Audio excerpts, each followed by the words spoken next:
राधे दोस्तों and welcome back to my channel Purnima Keshav blog. आज की इस वीडियो में मैं आप सभी को मार्गशीर्ष महालक्ष्मी व्रत की कथा और उसकी पूजा विधि बताने वाली हूँ। मार्गशीर्ष यानी कि अगहन महीने के गुरुवार को महालक्ष्मी जी का व्रत रखा जाता है। इस व्रत की कथा में एक गरीब और धर्मपरायण स्त्री का वर्णन है जो कि अत्यंत निर्धनता में अपना जीवन व्यतीत करती है और किस प्रकार अपने कर्मों द्वारा और माँ लक्ष्मी की विधि विधान से पूजन द्वारा उसके जीवन में जो बदलाव होते हैं आपको इस कथा में सुनने को मिलेगा। वैसे तो बहुत सारी कथाएं प्रचलित हैं, लेकिन ये बहुत ही प्रमुख कथा है, इसलिए मैंने इस महत्वपूर्ण कथा को आप सभी के सामने सुना रही हूँ। एक दिन स्वयं देवी महालक्ष्मी ने बूढ़ी स्त्री का रूप धारण करके उसे यह विधि बताई थी। उस स्त्री ने श्रद्धापूर्ण और भक्ति भाव से व्रत किया था, जिसके प्रभाव से उसकी सारी दरिद्रता दूर हुई। उसका घर धान्य और धन धान्य सुख समृद्धि से बढ़ गया। तो समझिए कि जब माँ लक्ष्मी खुद बता रही तो इस कथा का कितना महत्व होगा। घमंड में चूर एक रानी इस व्रत का अपमान किया था, जिसके कारण अपना राजपाट और वैभव उसको खोना पड़ा था। बाद में पश्चाताप करके जब उसने भी ये व्रत किया तब देवी की कृपा से उसे फिर से ऐश्वर्य की प्राप्ति हुई। यह कथा बताती है कि सच्चे मन से किए गए कर्म, श्रद्धा, नियम से किए गए पूजन से माँ लक्ष्मी हमेशा प्रसन्न होती हैं और अपने भक्तों पर अपनी ममता और कृपा बरसा कर रखती हैं। भारतवर्ष के सौराष्ट्र देश में द्वापर युग की ये कहानी है। सौराष्ट्र में उस समय भद्रसवार नाम के एक राजा थे। वे बहुत ही पराक्रमी राजा थे। उनकी रानी का नाम सूरत चंद्रिका था। रानी दिखने में बहुत ही सुंदर और सुलक्षणा थी, बिल्कुल अपनी नाम की तरह, और पतिव्रता भी थी। उन दोनों को 7 पुत्र थे। उसके बाद एक कन्या का वरदान मिला था। कन्या का नाम श्याम बाला रखा था। एक बार महालक्ष्मी के मन में आया कि जाकर उस राजा के राज प्रसाद में रहें, इससे राजा को दुगनी धन दौलत की प्राप्ति होगी और यह धन दौलत अपनी प्रजा और को सुख और समृद्धि दे पाएगा। गरीब के घर जाकर रहे और धन दौलत जब प्राप्त हो तो स्वार्थी की तरह केवल अपने ऊपर ही खर्च करेगा। यह सोचकर महालक्ष्मी जी ने बूढ़ी स्त्री का रूप धारण किया। हाथ में लाठी लिए लाठी के सहारे रानी के द्वार पर पहुंची। यद्यपि उन्होंने बूढ़ी औरत का रूप धारण किया था, पर उनके चेहरे पर जो तेज था ना, बिल्कुल देवी की तरह ही था। उनको देखते ही एक दासी सामने आई और उसने इनका नाम, धाम, काम, सब धर्म, सब कुछ पूछ डाला। जो कि माता जी परीक्षा लेने आई थी कि जो ये धन धान्य मैं इसको दूंगी ये किस तरह से खर्च करेगा। तो वृद्ध ब्राह्मण का रूप धरित माँ लक्ष्मी ने कहा कि बालिकी, मेरा नाम कमला है और मेरे पति का नाम भुवनेश है। हम द्वारका में रहते हैं। तुम्हारी रानी पिछले जन्म में एक वैश्य की पत्नी थी। वह वैश्य गरीब था। दरिद्रता के कारण हर रोज उनके घर में झगड़े होते थे। उनका पति रोज उसे मारता था। इस बातों से तंग आकर वह घर छोड़कर चली गई थी तथा वन जंगल में खाली पेट भटकने लगी थी। इस दुर्दशा पर मुझे दया आ गई।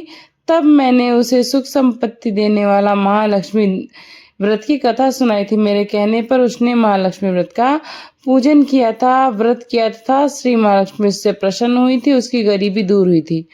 उसका घर संसार, दौलत, संतति, संपत्ति से भर गया था। बाद में पति पत्नी दोनों परलोक सिधारे। लक्ष्मी व्रत करने के कारण वे लक्ष्मी लोक में रहे। उन्होंने जितने साल महालक्ष्मी व्रत किया उतने साल उन्हें सुख भोगने को प्राप्त हुआ। इस जन्म में उनका जन्म जो है इस राजघराने में हुआ, परंतु वह माँ लक्ष्मी इस व्रत को करना भूल गई। मैं उसे याद दिलाने ही यहाँ आई हूँ। बुढ़िया की बातें सुनकर दासी ने उन्हें प्रणाम किया तथा महालक्ष्मी व्रत किस तरह से किया जाता है पूछा। जो बुढ़िया माता थी, बुढ़िया का रूप धारण किए हुए, उन्होंने पूरी पूजा विधि बताई दासी को और महिमा भी बताई। इसके बाद दासी ने माता को प्रणाम किया और रानी को बताने के लिए वो अंदर चली गई। राज वैभव में रहते हुए रानी को अपने ऐश्वर्य का बहुत ही घमंड था। संपत्ति और अधिकार की वजह से वो एकदम उन्मत्त हो चुकी थी। दासी द्वारा बताई गई बातें सुनकर वो आग बबूला सी हो गई। आग बबूला होकर राजद्वार पर आकर बुढ़िया रूपी महालक्ष्मी पर बरस पड़ी। उन्हें यह मालूम नहीं था कि महालक्ष्मी माता ही बुढ़िया के स्वरूप में द्वार तक आई हैं, परंतु रानी का इस कदर रूखा बर्ताव देखकर, अनादर देखकर माता वहां से चली, क्योंकि उनको ठहरना वहां पर उचित नहीं लगा, इसलिए वहां से वो चल पड़ी। राह में उन्हें राजकुमारी श्यामबाला मिली। उन्होंने श्यामबाला को सारी बातें बताई। श्यामबाला ने अपनी और अपनी माता की तरफ से महालक्ष्मी माता से क्षमा मांगी। माता को उस पर दया आ गई। उसने श्यामबाला को महालक्ष्मी व्रत के बारे में बताया। उस दिन अगहन मार्गशीर्ष का पहला गुरुवार था। श्यामबाला ने परम श्रद्धा से महालक्ष्मी का व्रत रखा। फलस्वरूप राज सिद्धेश्वर के सुपुत्र माला धर से उसका विवाह हुआ। वह धन दौलत ऐश्वर्य वैभव से माला माल हो गई। पति के साथ ससुराल में आनंद से समय बिताने लगी। इधर श्री महालक्ष्मी का रानी पर प्रकोप हुआ। फलस्वरूप राजा भद्रसभा का राज्य एवं राज को रोबार नष्ट हो गया, यहाँ तक कि खाने के लाले पड़ गए। ऐसी हालत में एक दिन रानी ने राजा से निवेदन किया कि हमारा दामाद इतना बड़ा राजा है, धनवान है, ऐश्वर्यशाली है, क्यों ना उसके पास चला जाए। आप उसको अपना हाल जब बताएंगे तो वह जरूर हमारी मदद करेगा। इस बात पर राजा भद्र श्रवा दामाद के पास जाने के लिए रवाना हो गए। राज्य में पहुंचकर एक तालाब के किनारे थोड़ी देर विश्राम करने के लिए ठहरे। तालाब में से पानी लेने आते जाते दासियों ने उन्हें देखा। उन्हें विनम्रता से उनकी पूछताछ की और मालूम हुआ कि रानी श्यामबाला के वो पिता हैं। तो दौड़ते हुए उन्होंने अपनी रानी को सारी बातें बताईं। रानी ने दासी के हाथ राज परिधान भेजकर बड़े ठाठ बाट से उनका स्वागत और आदर सत्कार किया, खान पान करवाया। जब वो लौटने लगे तो सोने की मोहरों से भरी हुई घड़ा उनको दिया। राजा भद्रश्रवा जब वापस लौटे तो उनको देखकर रानी सूरतचंद्रिका बहुत ही खुश हो गई। उन्होंने सोने की मोहरों से भरे घड़े जो थे उसका मुंह खोल लिया, पर हाय भगवान, घड़े में धन के बदले कोयले हो गए थे सब। यह श्री महालक्ष्मी के प्रकोप से ही हुआ था। इस प्रकार दुर्दशा और कई दिन बीत गए। इस बार रानी स्वयं अपनी कन्या के पास गई। अगले दिन अगहन माह का अंतिम गुरुवार था। श्यामबाला ने श्री महालक्ष्मी का व्रत किया, पूजा की और अपनी माता से भी ये व्रत को करवाया। इसके बाद रानी अपने घर पर आई और आने के बाद इस व्रत को हर गुरुवार को करने लगी। श्री महालक्ष्मी का व्रत रखने पर उसे अपना राजपाट, धन, दौलत, ऐश्वर्य सब कुछ वापस मिल गया। फिर से वह सुख शांति आनंद में जीवन बिताने लगी। कुछ दिन बाद राजकन्या श्यामबाला अपने पिता के घर आई। उसे अपने घर पर देखकर सूरतचंद्रिका को पुरानी बातें याद आई। यही कि श्यामबाला अपने पिता को घड़ा भर कोयला दिया था, उसे तो कुछ भी नहीं दिया था। इस कारण श्यामबाला को पिता के घर आने पर उसका कोई भी आदर और आतिथ्य हुआ ही नहीं, बल्कि अनादर हुआ। पर उसने इस बात का बुरा नहीं माना।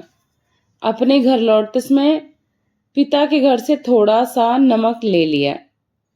अपने घर पर लौटने पर उसके पति ने पूछा, मायके से क्या लाई? उसने जवाब दिया, वहां का सार लाई हूं। पति ने पूछा, इसका क्या मतलब हुआ?